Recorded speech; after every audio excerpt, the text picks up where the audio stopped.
I grew up with the original trilogy. I'll be 50 next year, so I'm right in that demographic where we all did. And any obscure characters I know, it's only because of an action figure that I had. It's not actually, there's so much deep knowledge from like all the cartoons and stuff, and I couldn't keep up on everything. I was like, man, when I've seen that Clone Wars show, it's great, but there's like 7 seasons, and it used to be on Cartoon Network in the days where you didn't necessarily have like a grid where you could record all the new episodes. So you needed to know, Yeah.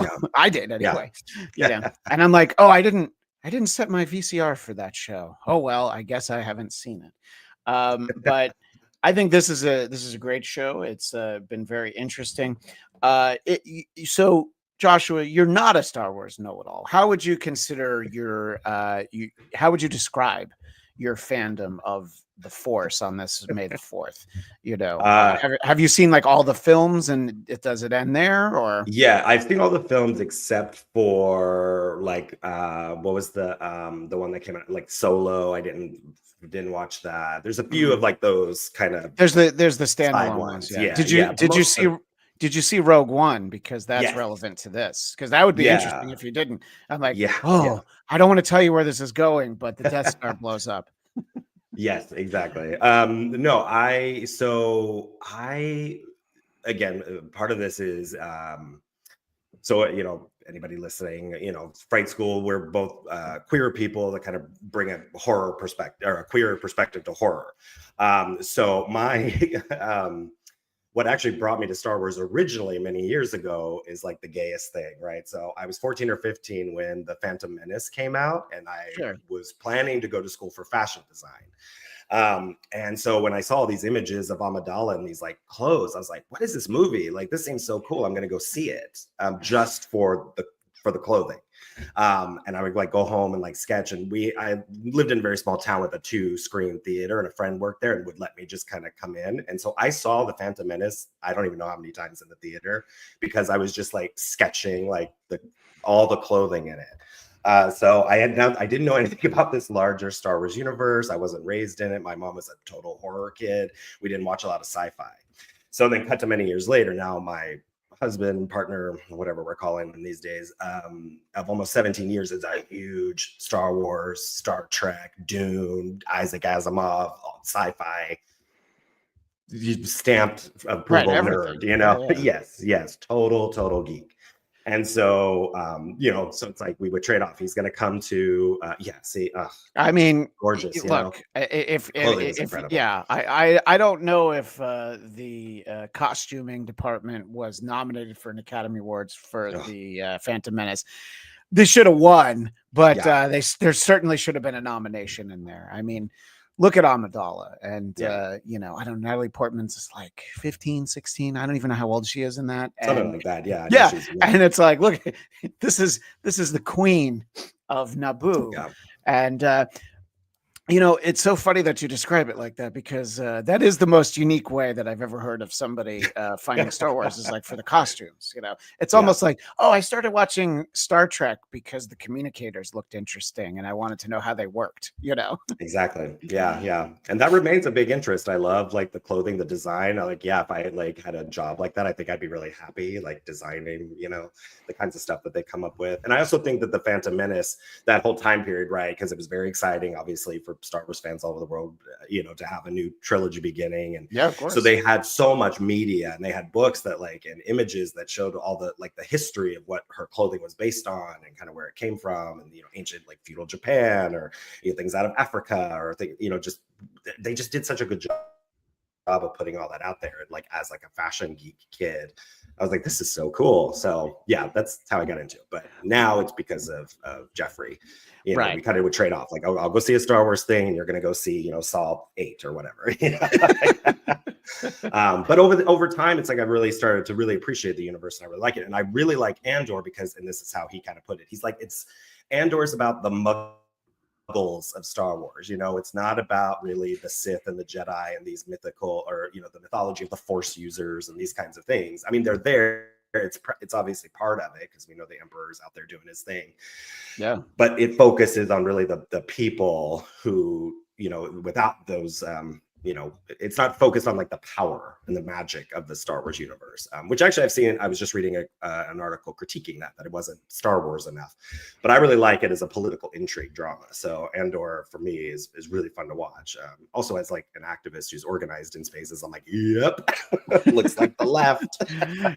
Well, yeah, and as we learn in this batch of episodes, Cassian's assessment of the situation on Gorman, spot on. They didn't have it in them to try and do that, but we'll get to that. So it's interesting because now there's a storyline that I very much having met you a little bit at Comic-Con and wanting to talk a little bit about this. There's a storyline I'm very interested in getting your thoughts on the way it plays out, but I didn't expect to ask this question. How do you feel they have done with the wardrobe on this show? Now, keeping in mind, we have different classes. We have the elites. We have the Imperials, who are almost always in uniform, which it's almost shocking when Deirdre wasn't in her uniform in the first batch of episodes. On Mon Mothma, who's a politician. Right.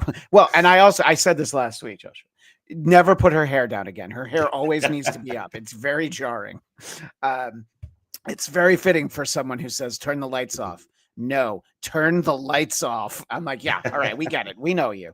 But so what do you think about sort of the different levels? I mean, we have our rebellion level. We have our everyday people that just try to keep their heads down while the world's burning around them.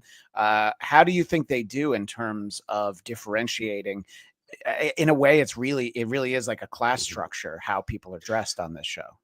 Oh yeah. I mean, I think that's such like, obviously that's used in all kinds of movies and shows, right? To kind of show that, with the Imperial, I mean, the Nazis were Hugo Boss, so they always look amazing. They're always very like, structured. It's clear. It's like very clear when you see like Imperial, like an Imperial look, or if somebody's going to go undercover, right? It's very clear.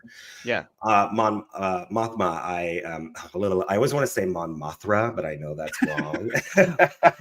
No, there's the crossover we need, Joshua. Yes, there we go. Yes, please. Who I think actually kind of look, I mean, it's a bit on the nose, but I do feel looks sort of like a bit of a really pretty insect at times, like very moth, like at the dance, Yeah, and again, that's true. her role, right, is again very on the nose. She is like, a moth to a flame. Everybody's eventually coming to her. She's bringing all of these disparate parts together eventually. She's this like linchpin.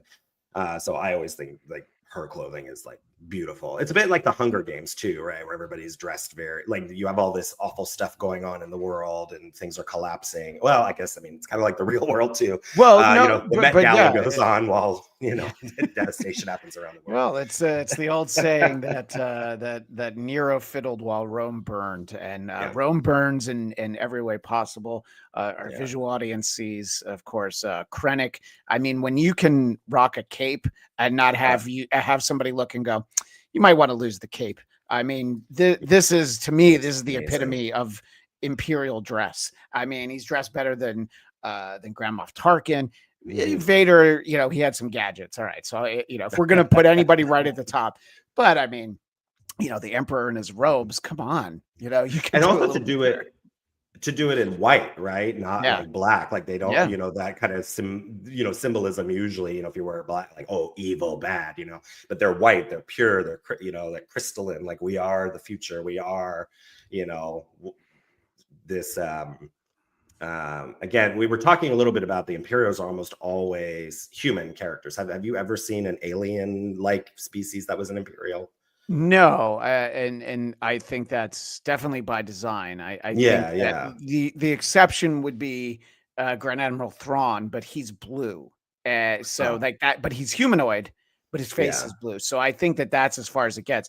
And a character that's created for the novels, it seems like it was quite a struggle for him to raise through the ranks just because he was blue. But you're right. There's no Wookiees. There's no. I mean, look at the Jedi Council in the prequels. Everybody's. Right. It's. I think that it is an interesting point. It's all. And it's largely white. I think that they've at least taken some stuff. I mean, the original film, A New Hope, I mean, it is white people from sea to shining sea. They, Yeah. of course, made up for that, by making Lando Calrissian one of the most fun characters in the saga. But Yeah. I think that's, it's few and far between, really. If you look at that table of Imperials sitting around, it's mostly white men, and they're mostly old.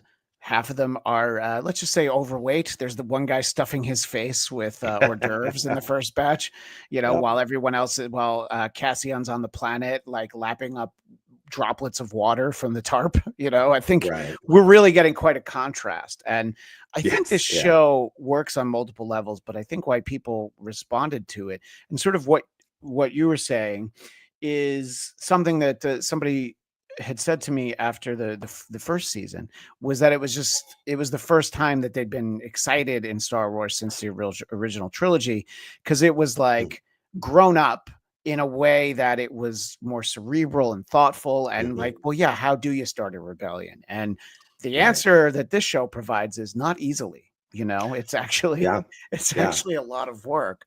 And what are the uh costs of it? What are the costs yeah, that comes with rebellion? And that's something I thought, like, and I've kind of made that joke in the past, like watching these kinds of shows, watching these kinds sure. of series, like, because I'm a therapist by day, and I'm like, where, like, these people are going through some shit. Yeah, Where are the therapists? Who is helping these people? Like, there is so much trauma, but everybody's just kind of fine. But this show is not. This show obviously opened in the new episode, the first of the number 4, with Bix dealing with that kind of, the consequences of doing this kind of work and what she's been through. And I'm like, see, so yes, it's just really grounded, I think, in the reality of this kind of work. And there are several conversations throughout these 3 episodes where you're like, yeah, it is very hard to Yeah, organize. no, and I think that the sort of the way we tackled the first three was we kind of went through the different storylines instead Yeah. of like, and now we're talking about episode two.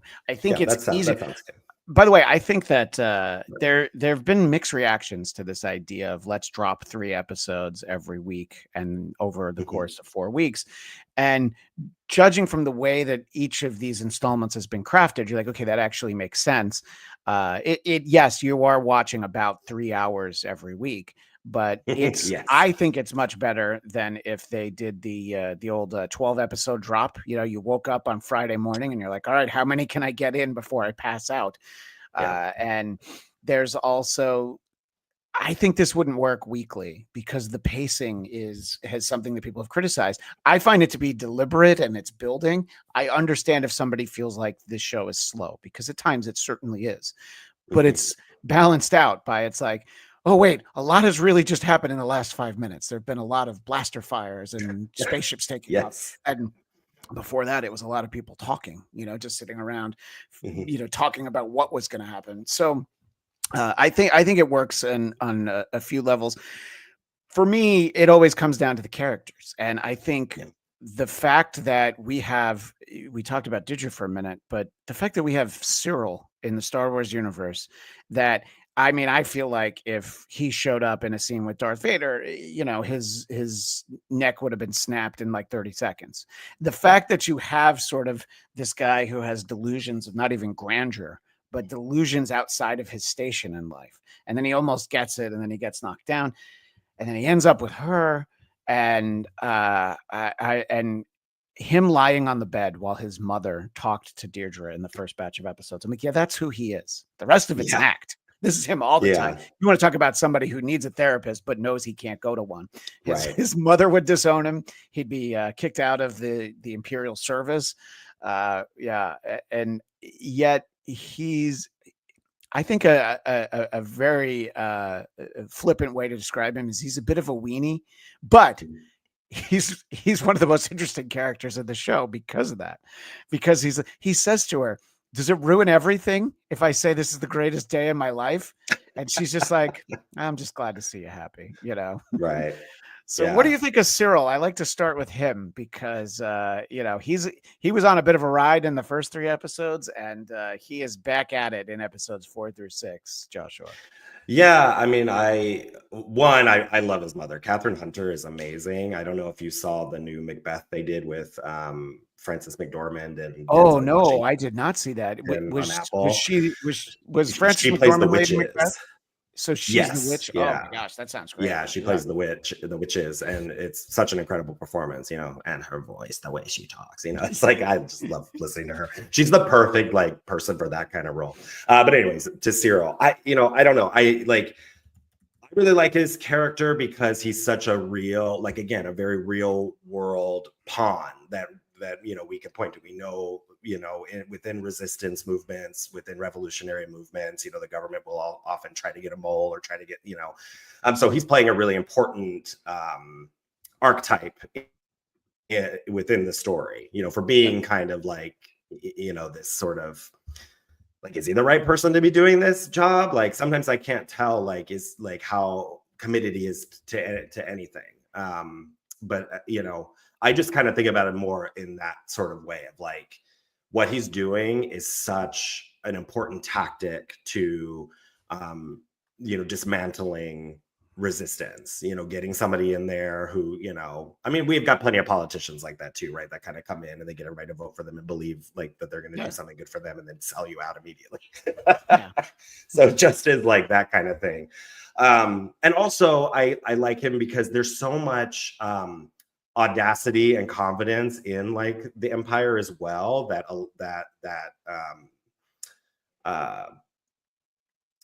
will like eventually like fail, in some ways. Like there's so much ineptness too, and he just kind of represents that. So otherwise, I kind of think I saw somebody post about like they're pretty sure Deidre uses him for golden showers. I was like, yeah, I would agree with that. Look, I think that by the way, no king shame. not a thought that not a thought that I had, but she's so buttoned down and she needs the lights off, as I said earlier, that I'm sure she's into some stuff that maybe not everybody watching and listening right now is into, and that's fine. And he needs that because he does not do well with all this pressure. His mommy's pressuring him. Yeah, and essentially, Deirdre fulfills a mommy role by talking to his mommy about like, now you need to be nice to him. But then at the same time, she's sitting there and clearly he's being used as a pawn even by her. And her superior officer, whose name eludes me at the moment, but he's also very well dressed, that older gentleman. I have to have it up. I have all their faces. Because I forget. Like, but it's just like, there's no way this ends well for Cyril. I don't know that it ends well for Deirdre either, but I think it'll end poorly for Cyril before it does for Deirdre. She's a great character that really stood out in the earliest episodes of season 1. Just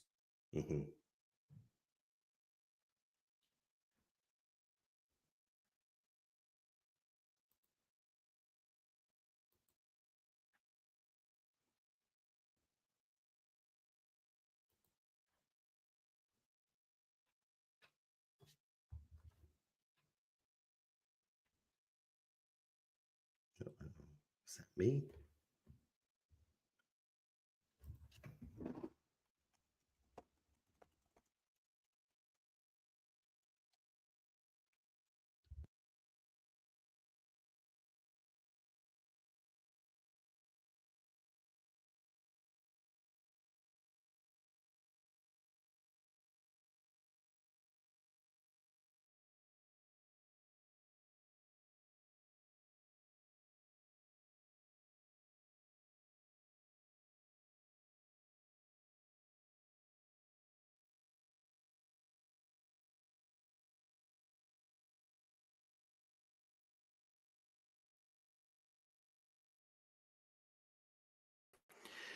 sorry about that, everyone. I think it was my internet, I think, that had the problem.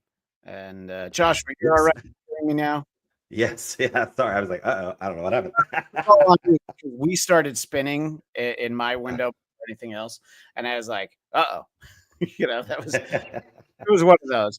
Totally live, people. Sometimes there's the arguments for like, why don't you just record them, but it's fun because we have we have our friend Ivan Soto in the chat, and I'll get to some of his comments in a little bit. Anyway, look, I find her an interesting character, and Yeah, that is absolutely the couple to watch. Yeah, I'm always fascinated by it, especially the women characters. Maybe that's just part of my, like misandry or something, but I'm always really fascinated by, what are their roles? What are their goals? What are they doing? So, oh God. Yeah. So that actually brings me, it popped up before I wanted to transition a little bit more smoothly, but I wanted to talk about Val and Cinta are these two characters from season 1 who hadn't gotten a lot of screen time. And in true dramatic fashion, they are reunited and start making plans together just in time to realize, oh no, because that was my thought. I'm like, oh man, I just didn't know which one of them. And look, well, I mean, I knew which one of them. Well, just from his history, but yeah, well, that's fair. That's absolutely fair. And obviously, she's Mon Mothma's niece or cousin. I think she's her niece. Yeah, cousin. So you knew we were going to see more of her, but so this sort of references something that you mentioned. So this is, as far as I know, this is the only queer couple in the show, and they. One of the only in Star Wars is not the only in Star Wars, especially if you look at the Acolyte. But as we focus on this, do you feel like? Well, I don't even want to put it this way. What do you think about the way that this storyline plays out? They've been apart. They get back together. They start making plans of like, okay, this is really what's good for me, and now there's one less of them. Yeah, so again, I was talking with my partner about this idea about queerness in Star Wars, right? Which is not, again, Star Wars, this is kind of how he put it. Star Wars is not, they have some romances and stuff, but it's not like a sexually charged show, right? These are people that are like fighting wars and, all of that kind of stuff. Like it really focuses on that. So you don't get, so does it, and I go back and forth about queer representation things like, where are we? What are we doing? Blah, blah, blah, blah, blah. For years and years, we kind of just took, what we could, or, readings of things. Like for instance, in kind of headcanon, I feel like Luthen, his like, undercover costume like gives me like gay antique stealer. Like nobody thinks of him as a threat. He's got his hair and his like robes. He's very queer coded to me within that character. That's what it reads to me as. Again, right. Now that persona of him, and similarly, it's such a stereotype. Gay antique stealer. Perfect way to be like undercover. and similarly, Cassian as the fashion designer. It was like which was like a full circle moment for me. I was like, oh, this is cool. Like he's going undercover as a fashion designer. And this is like how So that whole storyline, I was like, this is super fun. Yeah. The whole thing, even though I'm like terrified of spiders, but I love that whole story. But I'm sure we'll talk about that in a bit. But anyway, so back to them. So you finally have this like queer couple, and again, like queer interracial couple, like lesbians, like badass, like women, awesome, great story. I've really enjoyed Andor. I thought they've done a really good job of like, telling a really interesting story. Only with them to do something that, it's just so, I don't know, lazy. In a sense, one, you could see it coming a mile away when they're having a conversation in the restaurant or cafe or whatever. I'm like, oh God, one of them's gonna die, and it's likely gonna be Cinta, because we got to give the white character, it's the fridging thing, right? Like, it's bury your gaze and fridging at the same time, with the partner. So I don't know. I just found it like, well, yeah, duh. Like where else were they going to go? It's just such an old storyline that I was just kind of, instead of being like emotionally like moved by it, I was like, well, there you go. Yeah. Seen that before. In the chat, our friend Ivan Soto says Cinta too soon, and he adds this show having the first LGBTQ kiss in Star Wars was cool. Gilroy saying he didn't want to treat it as a big deal was great.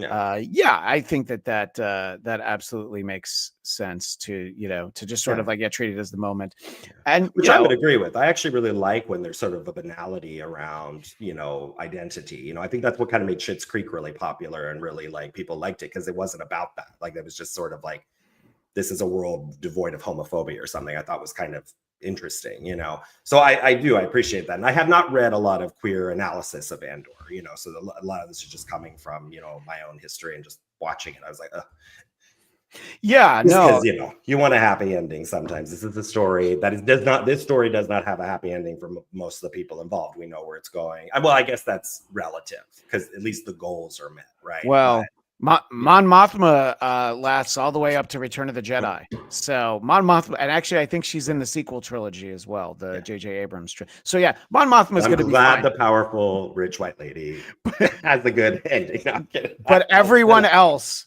is fair game. Yeah. So it was Yeah. just like, it was nice. It was kind of cool to see, and then for it to just kind of fall into a trope that's as old as, you know, cinema. It feels like, okay, well.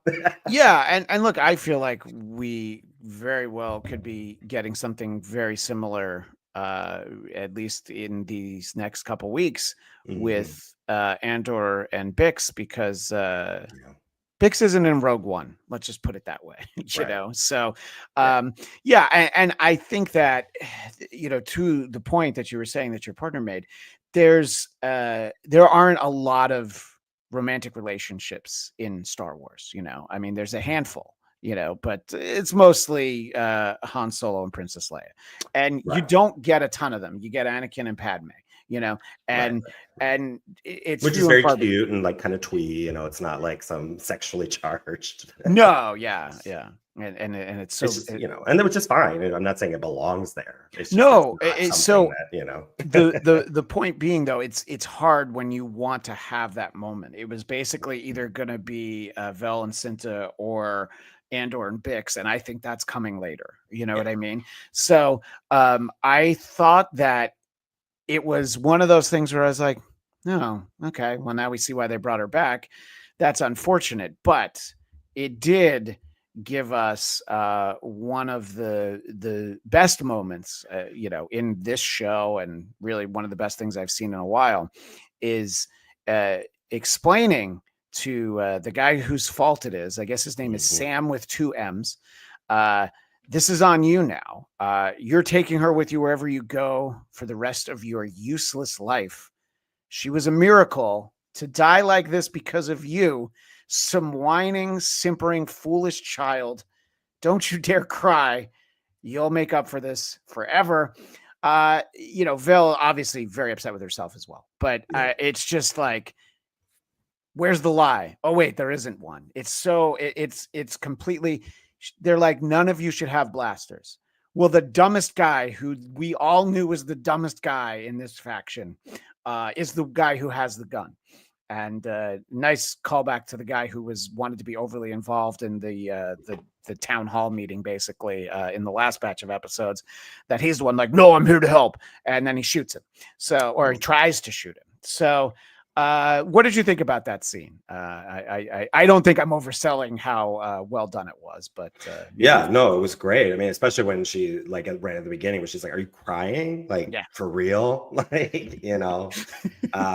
Yeah, no, the speech was great, and obviously, you know, I mean, not my critique is not to take away from any of like the acting or like the story overall. You know, it's just more of, again, just yeah, you know, we've been here before, but yeah, that speech was great, and I'm very curious to see now where her character goes, and I'm really interested to see too with Luthen and Vel like coming together after this, and again, it's going to be another year, right? Because all of these are 4 or 5 years. I do believe each one will be a year. Yeah, that's my understanding. I think it's a few days and a year is each piece. So I'm curious to see how that changes their relationship, if at all. I doubt it. Luthen is, you know. Yeah, but my question becomes, yeah, does she find out at some point that the only reason they were there was that Cassian was like, this isn't, so it's like, oh, so you should have been there. Right. You know, and you know, we could get some great drama out of that. Yeah. But ultimately he was right, as I said earlier. Yeah, these people were not ready to do this. Luthen was so caught up in it, and it shows why Deidre is as smart as she is, because she's like, no, this is what you have to do. You have to let them feel victory. And you know, yeah, rebels you can depend on to do the wrong thing. Yeah, no, literally everything. Yeah, like constructing this again, it's so malevolent. And again, it's really from the real world as well, and it does make a lot of sense. It bolsters them and Gorman, especially because this is a place, this is a fashion district. These people Yeah. are very, very wealthy, very naive, so of course they want to think that, this is easier than, Right. it should be. And that's Right. the thing. It's like, wow, this person just walked right in, like, hey, I'm here to help. Yeah. Wow, this is great. This is yeah, it's almost like, well, let's overthrow the royal family during Fashion Week, right? We'll be able to get enough people who want to help us with that. Great comment again from Ivan Soto. Thanks for being in the Mhm, chat. This showcased how strong Vel had gotten. Season 1 Vel would have beaten the dude up, and mhm. he would have had it coming. By the way, absolutely deserved it. But again, I guess if this were the Empire, he would have been tossed out an airlock or something. We would have seen him floating off into space, and Yeah. not the way Princess Leia did in the Last Jedi, not the good kind of floated through space, Joshua. Right. Yeah, so it's I think there's always this reminder that when you're at this sort of this street level of the rebellion, not the Jedi Council and, even Luke Skywalker, who comes from sort of this lineage, even he has his modest upbringing that we see. This is still like, he never gets his hands dirty like this. We can assume Han Solo, probably ran in circles similar to this, but again, we never really see any of that, so I think that Yeah. it's great that we get to see this level. We see this, we see people who are like, really hungry when they're a prisoner, things like that. And Yeah, yeah, uh, yeah. uh, That's what uh keeps me glued to it, like just all the political intrigue and the resistance and the organizing and the work. yeah, no, I agree. And I'm finding that it's interesting because last week on the show we had Diallo on, who I Mhm. assume through Geekscape. Yeah, And he had some great comments too. He and Katie both had some really great comments. Again, coming from like some, other perspectives. yeah, which is great, which is why I like doing shows like this. And Yeah, Diallo even said, "I don't know if you want me because I have a different opinion." I was like, "No, you're the person I want the most." But yeah, he had he had this great thoughts. comment that I really had in my mind throughout these 3 episodes. He liked the parts with Cassian the least. And I find him interesting. I like what he's up to. I like following the story, but it does Sorry, make you can you realize. say the name again? I coughed. I went muted and Oh, coughed. I yeah, totally missed. Cassian is the Oh, the yes. Okay. character that, and for him, for Diallo, and Yeah. I, again, I like Cassian, but the Mhm. idea is, oh yeah, everybody else is really strong. Like Mon Mothma doesn't really do much. It's like all on her face. Genevieve Riley is that actress's name, and Mhm. she does a Yeah. tremendous job of like it's all like behind her eyes. Almost Mhm. everything that she's saying, it's like, well, my face is actually going to say something entirely different. Yeah. But I did find sort of the way he handled himself in this. We see him. We're talking about passage of time compared to season 1 Cassian. He's able to do all the all the smooth talking and all the I'm a member of a rebellion, and giving pointers and just like they're not ready. I thought that his whole assessment, and again, the end result proves that he was right.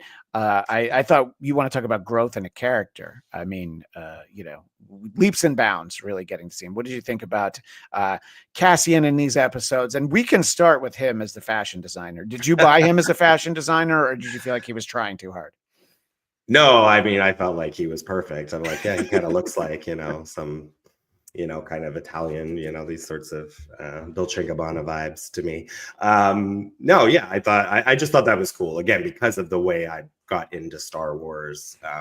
And again, it wasn't even for the Star Wars of it all, I was like, oh, this is kind of fun to see. And again, it adds like another layer of like when I'm thinking, because I overcomplicate everything. I mean, we always joke about changing Fright School to overcomplicating horror, so when I'm watching these kinds of things, I'm thinking about where do they get this fabric from, and where's the culture? Who are the music stars in this? What movies are people in Star Wars watching? Do they have a cinema culture? Well, it's interesting So because this is, as far as I know, this is the first time we ever saw someone actually watching television. I mean, it's not literally Which television. was Ruby Wax, which was so Yeah. fun. I love her. She's just been on, part of so Yeah, many shows that I love. So her playing the yeah, twins. she has different series of shows over in the UK for the most Yeah. part. And if you want something wild, Google Ruby Wax OJ Simpson, and it's amazing because Okay. he tries to surprise her in something that he thinks is funny. Anyway, completely off topic, Okay. but go ahead and check that out, everybody. That was just one of those moments though in it where I'm just like, again, like as a queer, like Ab Fab and just her history with like British comedy. I was like, oh my God, that's awesome, Ruby Wax. But what was the actual question? Oh no, so I'm just saying, casting. so we're getting a little bit of that from the show because I think in the first season they had the equivalent of basically radio, but then it was like, I mean, wouldn't they have TV? And whoever signs off on like, you can have them watch TV, even though we've never had it before. I think, whoever's overseeing this, I don't know, it's Kathleen Kennedy. I don't know who actually, says, yes, you can do this in the Star Wars universe, giving Tony Gilroy kind of at least seemingly a relatively blank check.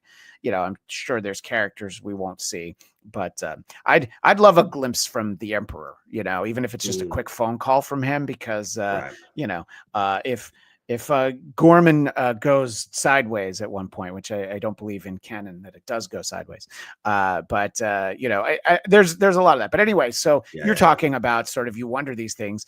This show answers that. What kind of TV does Bix watch when she's high out of her mind? When she's dropping shrooms while Andor's working, Same as the rest of us, mid-morning television. Look, that's like, that's not Jerry Springer, but it's like she's watching Jenny Jones. No, oh like my The gosh, View or something. I hate that I'm forgetting her name because she's like in a conservatorship. Now, Wendy Williams. She was basically watching Wendy Williams. But anyway, so these little details, and somebody posted somewhere on Twitter, I meant to grab it, that they just love the little details of like, here's what the plates look like. Here's all this. And, stuff like that. It's not like, oh, well, we have new lightsabers and look at these like cool blaster cannons. No, you also have to have the plates look like something. And those details are very impressive, sort of the way they go through.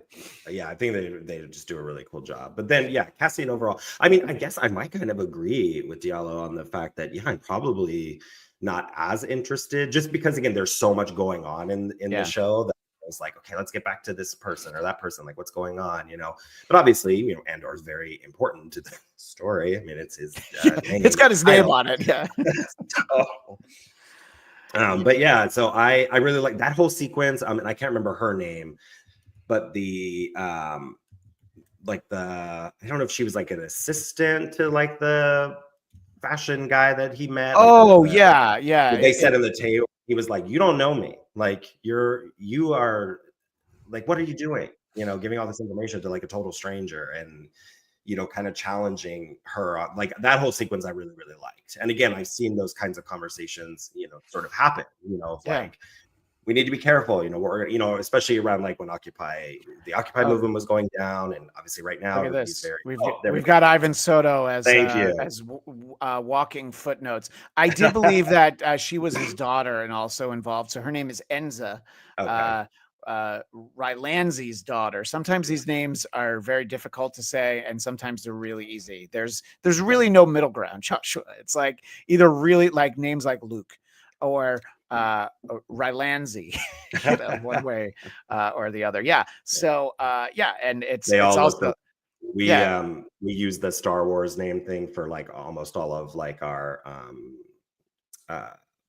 therapy notes and things. Like if you're talking about clients, you do it like I would be Nap Joe, so it's just funny to me. Like I always see these things that I want to split them up into full names. But anyways, side note. No, I really, sorry, gosh, I keep coughing.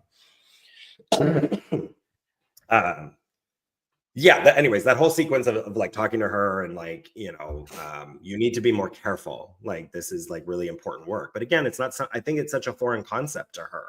And this whole planet, right? Who have for so long, I mean, we saw in the first 3 episodes, right? They had that like video about how amazing this place is. And, it's like the height of civilization and beautiful fabrics and, everybody's, blah, blah, blah, blah. And now there's suddenly this like you know, being the propaganda of it all is like they're this wasteland, you know, of like thugs and like, you know, it's like they're the whole story about them is being changed by the Empire, right, to justify this action that they want to do. And they're all like woefully unprepared. Yeah, no, and I think Or don't that want to believe it, right? It's that thing where there was another quote, "We're at war and nobody knows it," and I think that's really obvious with Gorman and the people there. Like well, they and the have point. no Yeah, the point's how bad being this made is. about this armory that's being built, and everyone knows it's what it is. And, you're going through all this just to prove the thing that everybody knows. Right. But what you just said just sort of triggered this idea. Most people don't want to believe it. They're like, nah, that can't be Right. an armory. Why would they do that? Yeah. We're a fashion district. And Yeah. The yeah, naivete of it. yeah, and I think there's a lot of that. And then also for Enza, thank you again, Ivan, for giving me her Mhm. name. There's the excitement of like, oh my gosh, we finally got somebody here, from the bigger rebellion. Everything's going to be so much easier now. Oh, okay. He doesn't like he doesn't like us. He doesn't feel like we're going to do a good job. And Yeah. yeah, it's kind of unfortunate that this next batch will be like a year later, because I kind of want to see all of them when they get back to their HQ and they all talk to all their friends. Yeah. And when we get a comment like this from the King of All Diffs, sup nerds? What's up, King of All Diffs? Great to see you. Thanks for being here. And Rock Talk Live, I sent the link to view you to my friends who are sci-fi fans, because I've said for a long time, you deserve a bigger audience, and I'm here to help. You know what? Rock Talk Live, I do deserve a bigger audience. No, anyway, I agree.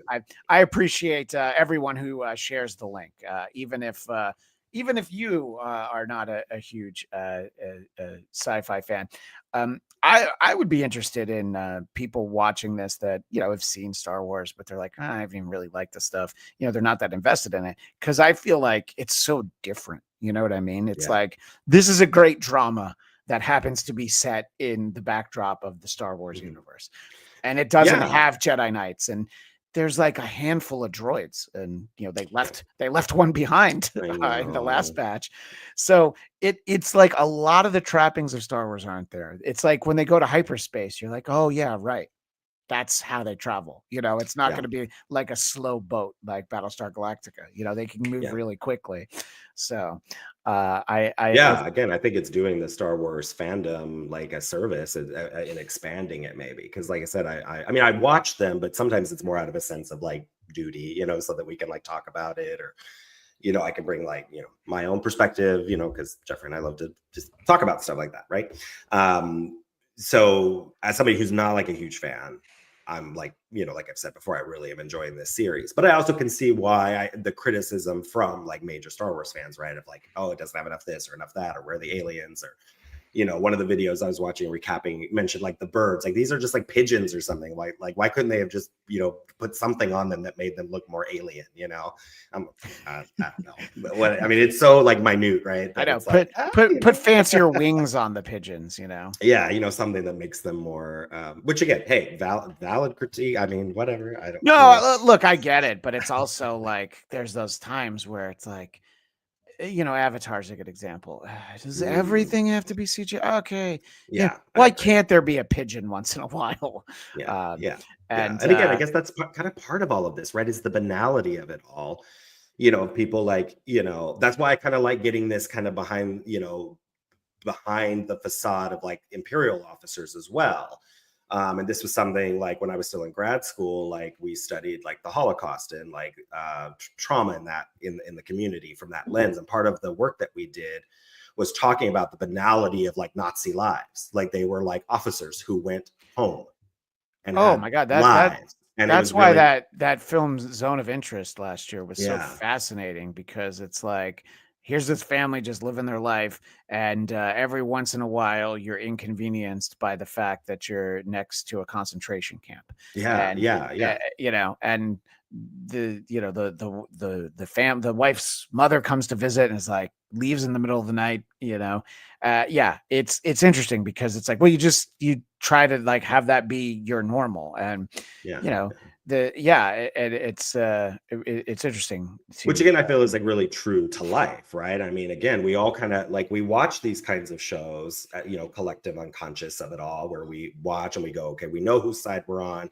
we know who the bad guy is, and if I was in the Star Wars universe, I would do this, or if I was in, whatever Hunger Games or what, but the truth is a little bit more like, I don't know, like we just kind of are in our everyday lives while things are happening, and we figure out how to respond. But it's, I don't know, I just think there's something in this that's really, again, true to life. It's not like everybody picks up and goes, we know exactly who the bad guy is, because propaganda and because of just the ways that these systems work, they're very effective at keeping their power. So again, I love it as like this reflection of like human history, human resistance movements, and kind of other media about similar trying to take down, an evil empire.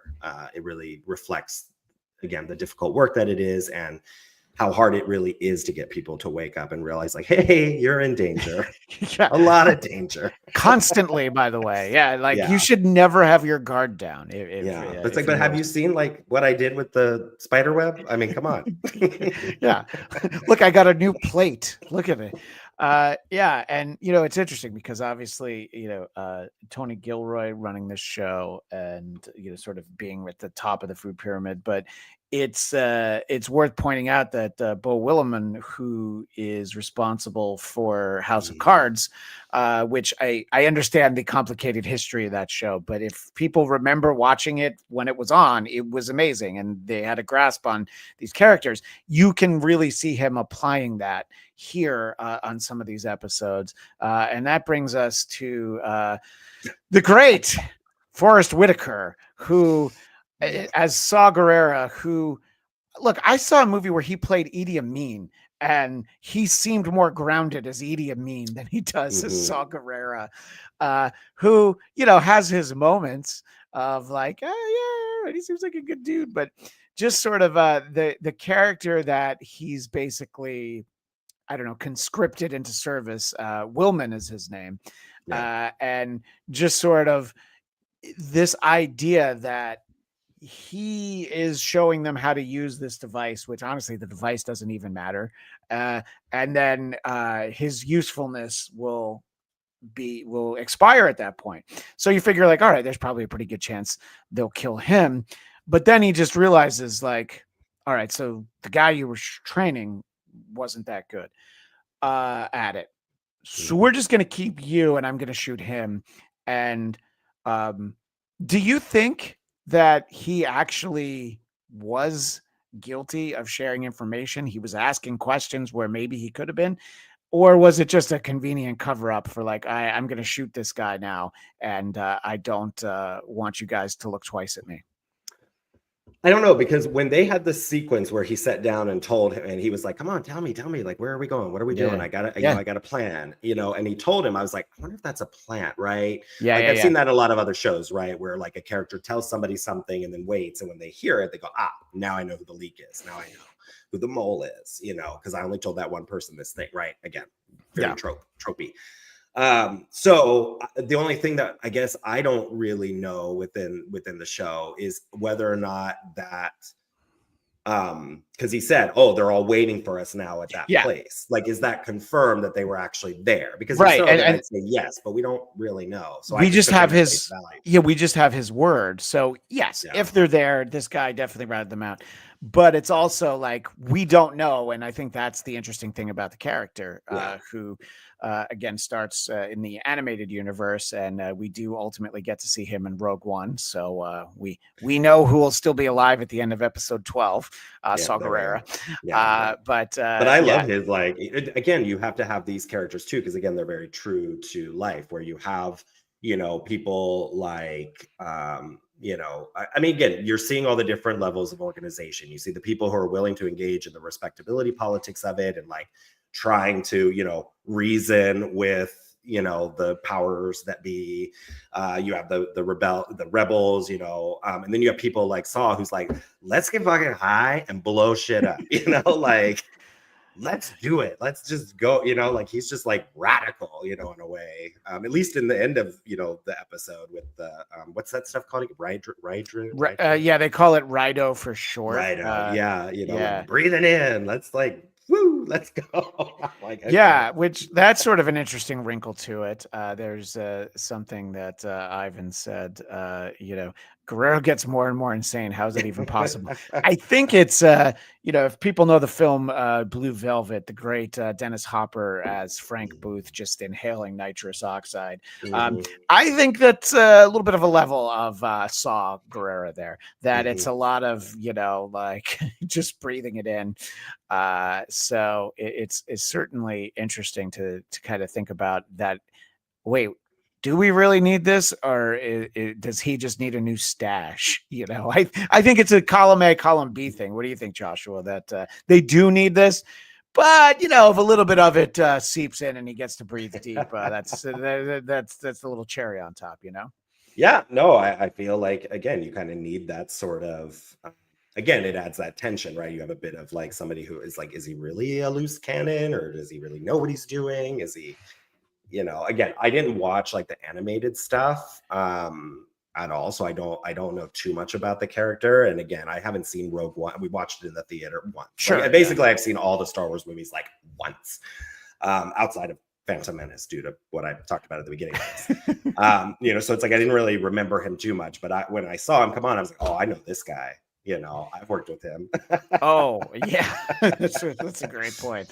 But again, Yeah. we'll see what happens. Yeah, Ivan again. Poor Woolman, he's lost so much. He should have been in Coruscant with Andor and Bix, not in the safe house, and not with Guerrera. Yeah, he's. You want to talk about people who are probably going down a dark road, and Rock Talk Live shouting out Forrest Whitaker, being a fan ever since he was trying to reach Diana Ross in Phenomenon. So, Forrest Whitaker is a tremendous actor, and it's great to see him as this character. And it's the same thing with Krennic. When you have characters from Rogue One, you don't know for sure that you're going to get them, but it's great that we do. But what I appreciate about this is that it shows that there's Luthen sort of running a rebellion. There's Andor doing a lot of things and making assessments on jobs that probably aren't worth their while. And unfortunately, we have the couple we were talking about earlier, Vel and Cinta. But you have this level somewhere in there. He's going to be this crazy guy who, he gets high at work. All right, like you said, who hasn't known that guy?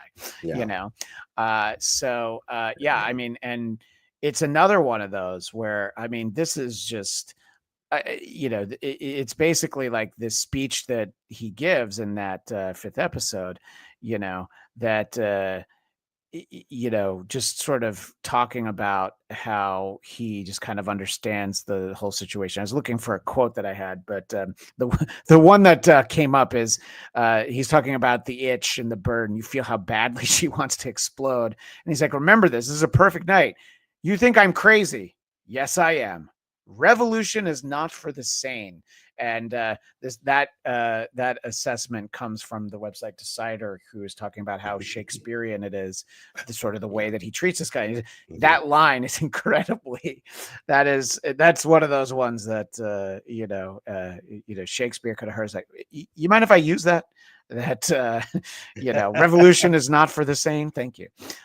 Which it's one of the lessons of the show is that how much better off some of these people would be if they just kept their head down. Luthen in particular, he's wealthy. He's got the antique shop, and the first time anything came up, he's like, no, I'm good. He'd be better off.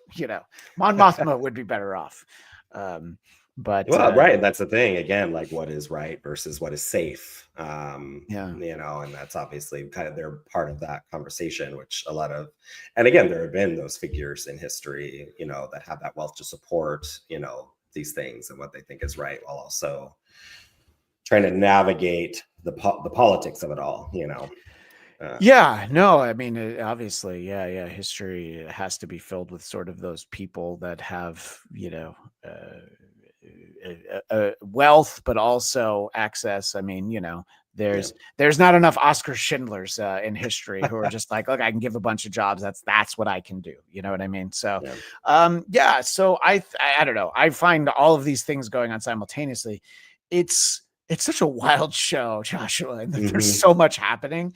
And I feel like by the end of the 12 episodes, Cassian will have had sort of like, the best storyline and the best arc. I think he's intentionally a little bit in the background to Diallo's enjoyment. But I think the fundamental issue is at some point he has to realize that Bix is really pulling him down and holding him back. But I don't think he would ever do anything about it. So that's why I feel like she's got to get like, gunned down in some raid. Like he's not going to leave her.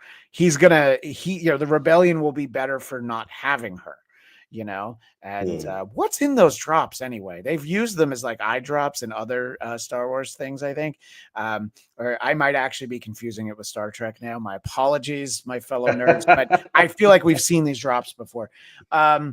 But I mean, maybe. I just assumed they were some kind of like self-medicating drug, for her like PTSD or depression, whatever she's going through, right? Because she's clearly going through it with the nightmares and all of that.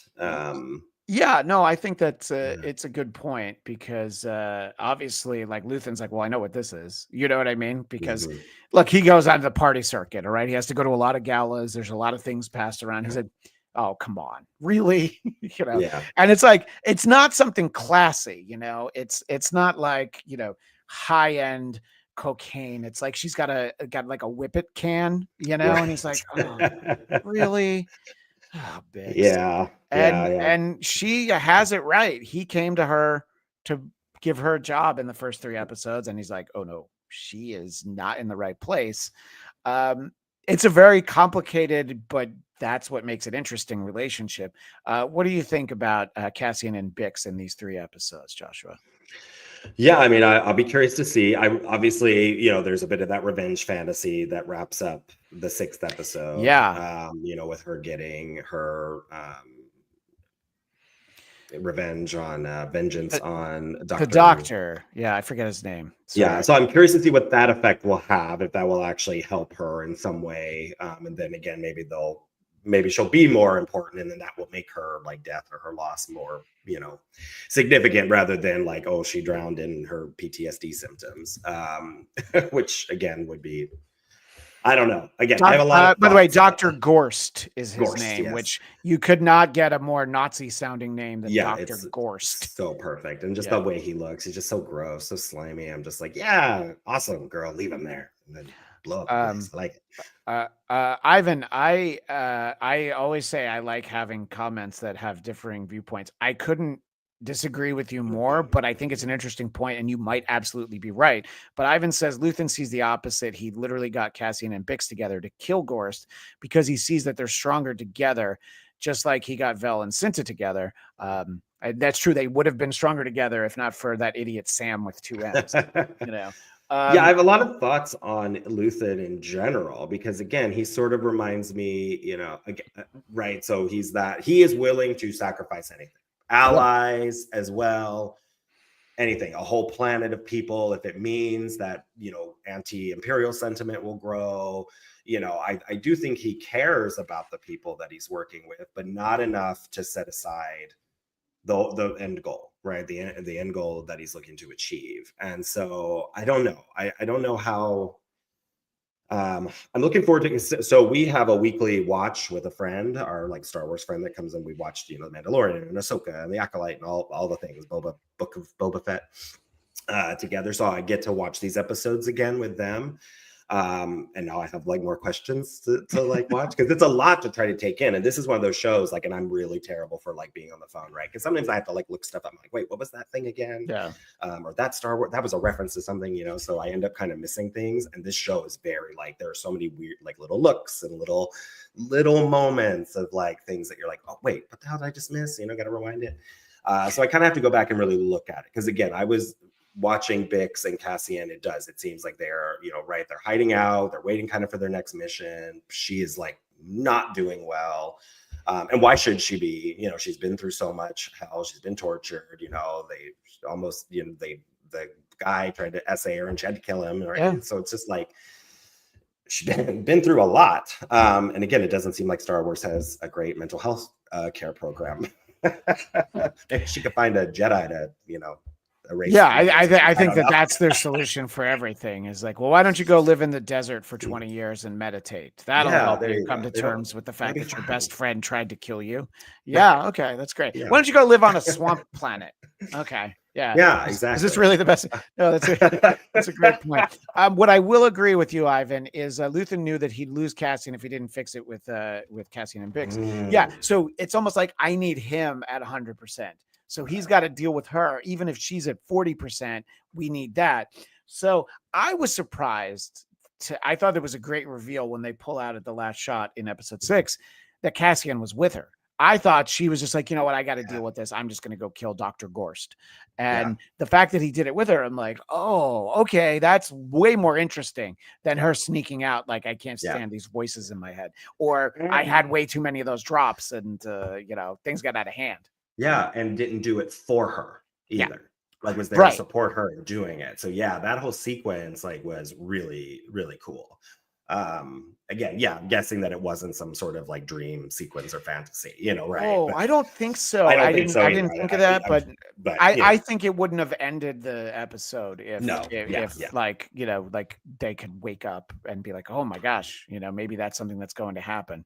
I think it happened, but just because again, there's not always I feel like Andor demands a certain level of like media literacy again, which is why you have to like pay attention to it because there's things that are going on in the background that aren't always shown or things like that. So yeah, I think that definitely was that sort of scene of her coming out and him being there. I'm like, oh, okay, that's really cool. So the couple that or the storyline, the grouping that I'm most interested in seeing where it goes in the next batch is these two, because that's going to be the point where we end. And now we've got another year between episode 7, but until we get to episode 7, 8, 9. So she could be, mostly fine by that point. You know what I mean? Yeah. So that would be fascinating. And, they're going on missions and everything's going well. And, only to end in tragedy. It has to be that, I mean, what are the odds?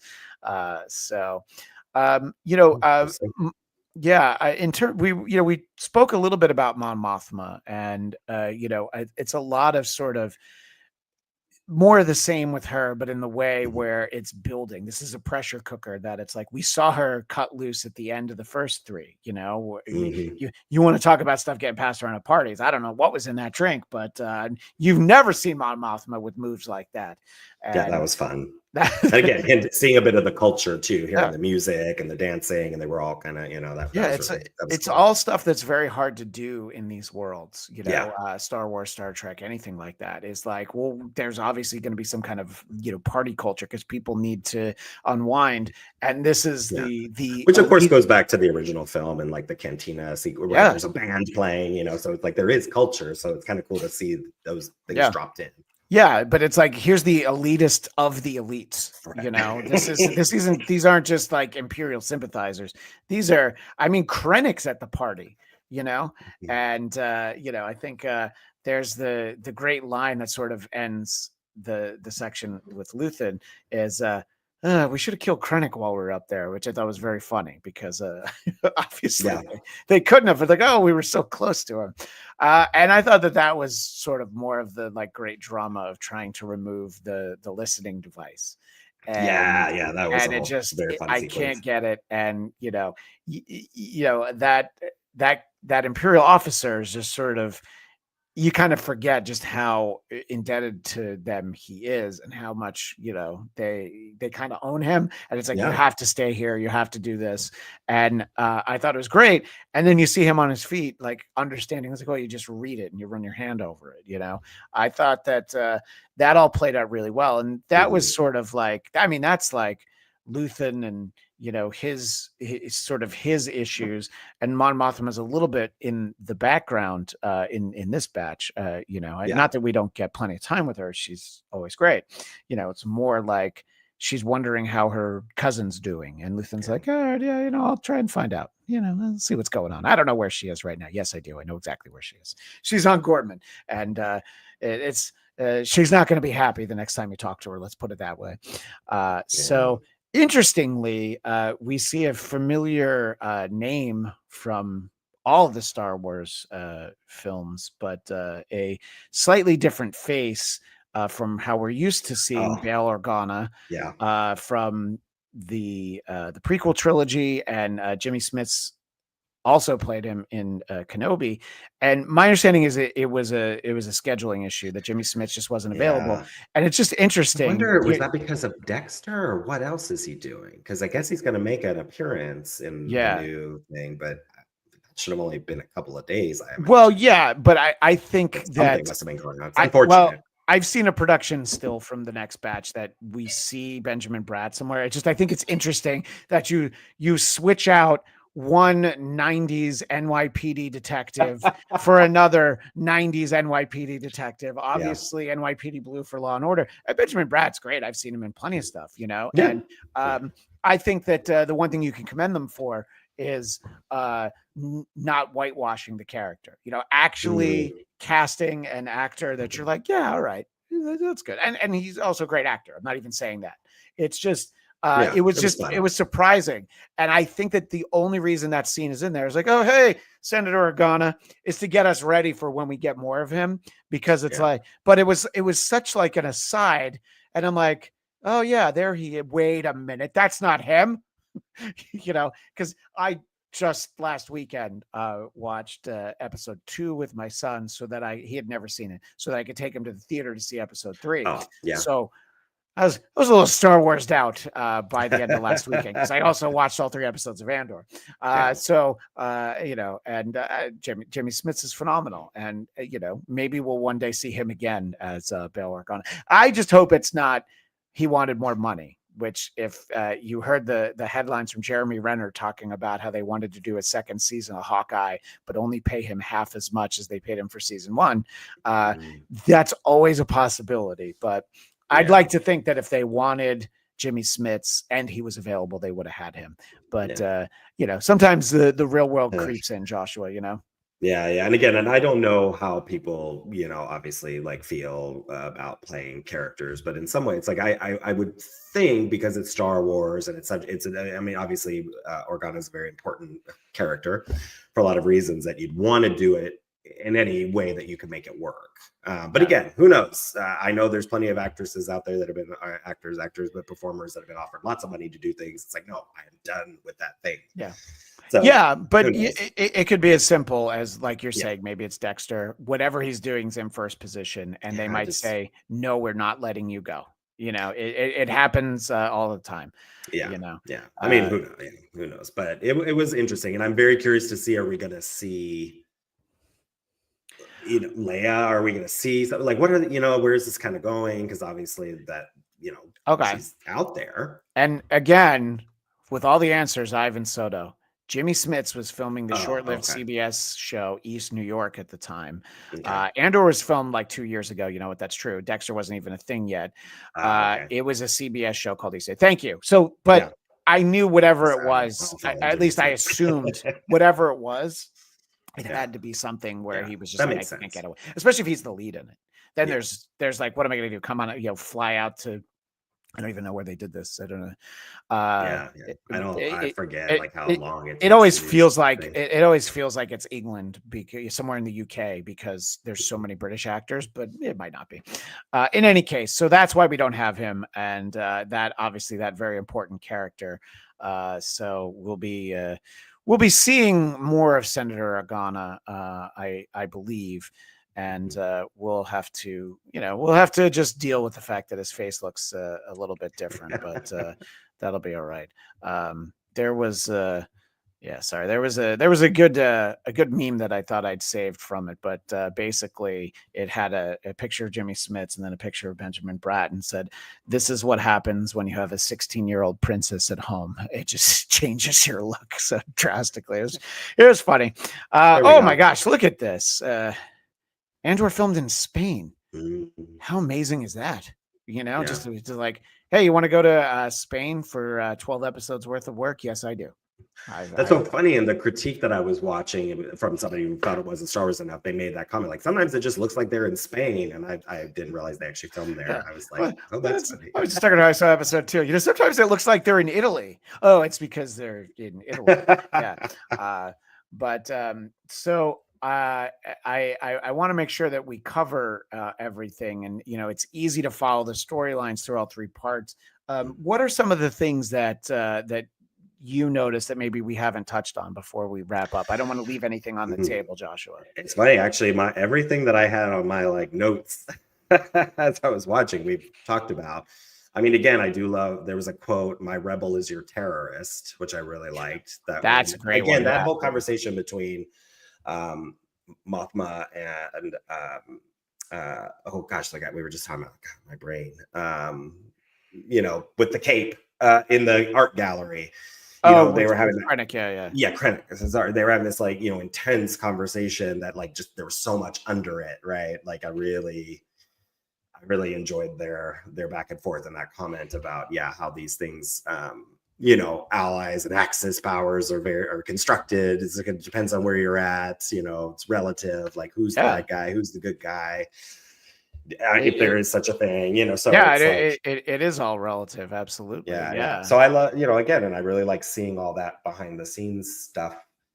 Again, that's kind of fueled these films across, what you said, almost 50 years or no, I guess it is 50. It's almost 50 because 77 is the first one. Yeah. So we're getting there. I'm 49, so it's 48 years. It's very easy for me to do the math. This was a quote that I was looking for earlier. I couldn't find the meme I wanted, but Saw Gerrera saying, "Look at us, unloved, hunted, cannon fodder. We'll all be dead before the Republic is back. And yet here we are." And we have the foresight to know that he's 100% correct.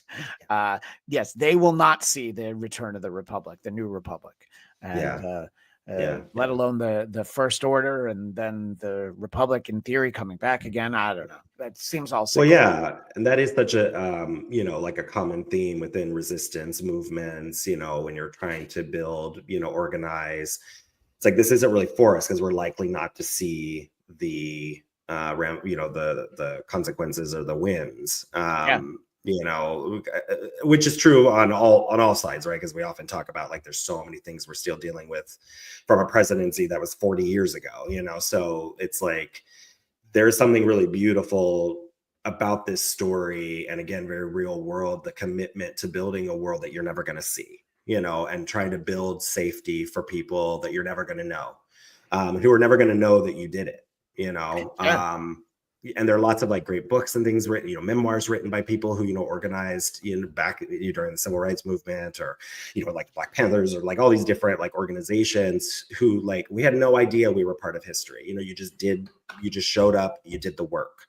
We were trying to make the world a safer place for, people we cared about and people we would never know. And now we're part of history. And so in that moment,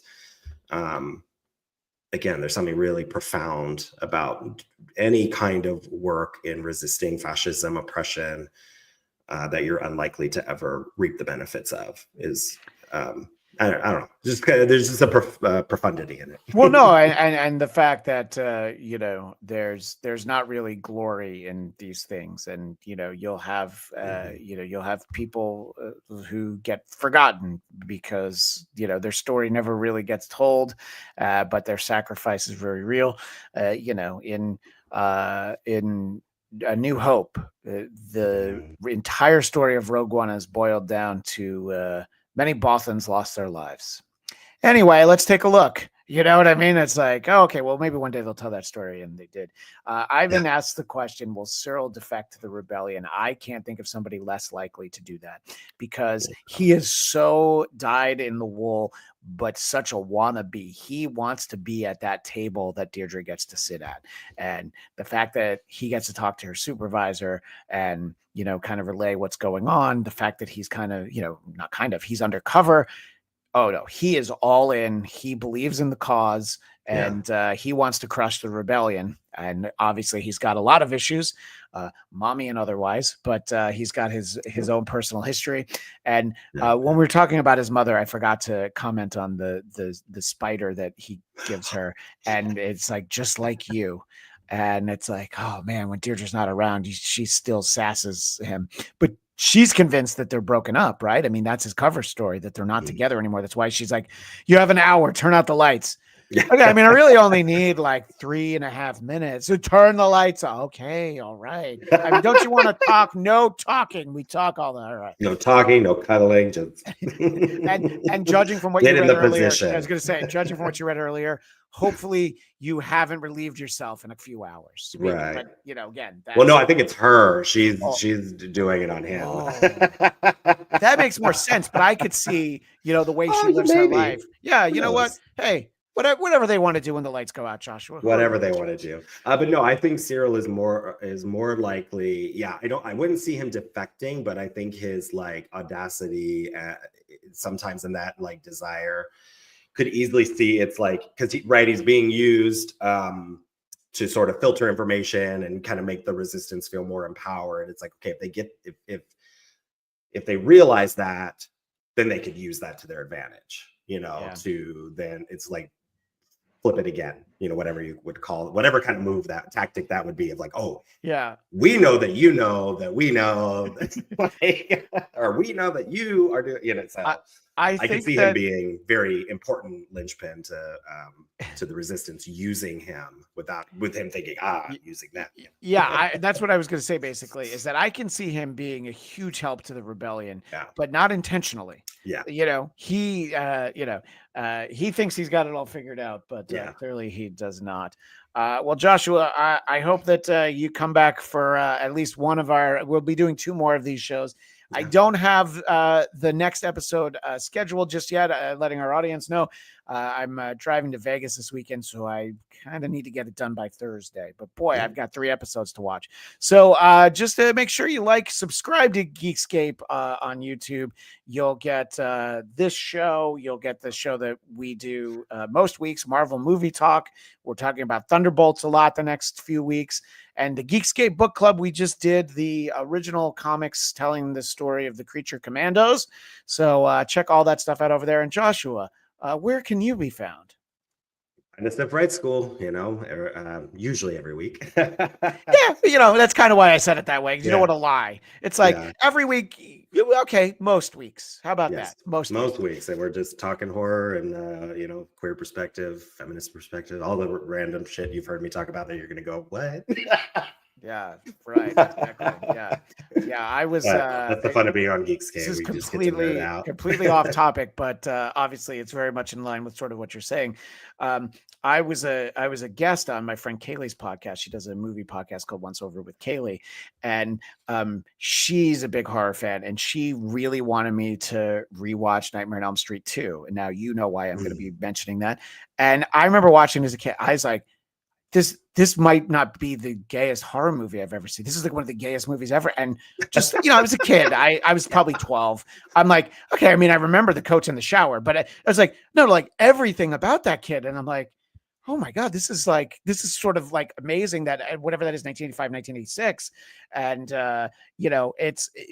it stands out because especially in that era, Joshua, you're not going to really find even the most subtly coded queer trope, not in horror, you know what I mean? So the fact that they tried to act like they had no idea and it was like the kid made it gay, I'm like, what? What do you mean? I was like, I mean, it's just but it's still my least favorite. It's still my least favorite Nightmare on Elm Street movie, having nothing to do with that storyline. I don't want Freddy in the real world. It's that simple. I like him in my dreams, but anyway, so if you want to have those conversations, make sure people check out Fright School. One final thing. What's the best recent horror movie that you were surprised by? Like, oh, this was really good. Oh, I mean, I guess I was surprised, but Sinners was incredible. Sinners was phenomenal. But I had high expectations that would be really good. But I guess the last one I was actually surprised by was Heretic. Like, I just kind of thought like, oh, this is probably going to be, but it was just bizarre. And I was like, okay, this went some weird ways. But Sinners was amazing. Go see Sinners. Go see it in IMAX. Yeah, if you can, because it was really incredible. That's actually what our episode tomorrow is going to be on. dissecting sinners. So Yeah, yeah. and I was someone who wasn't necessarily won over by the trailer for it because I saw it and I'm like, okay, it's Ryan Coogler. Look at the cast, great. But I wasn't like, oh, I need to see that. And people started talking about it, and I'm like, all right, I guess yeah, word of mouth definitely helped. And then I went to go see Yeah. it, and I'm like, oh my god, this is amazing, you Yeah. know? Yeah. It And was totally, yeah, and totally blown away. they do a great job of keeping out of the trailer what's interesting about it. You know, Yes. the twist. It's a very different movie up until a Yeah. point. Okay, Ivan wants to know: did you like Heart Eyes? Oh yeah, I enjoyed Hard Eyes. We did that for back for Valentine's Day. I love a good slasher movie, you know, and I love it. You know, I don't know. There was a lot of fun stuff in that. Uh, yeah, we had a whole conversation about it. It was fun.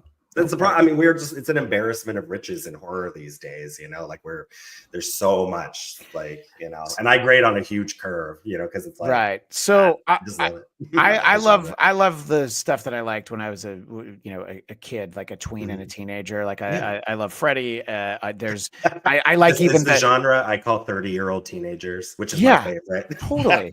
And you know, I like the middle Halloween movies that might not be the best, but they're the ones I saw in the theater, like 4 and 5.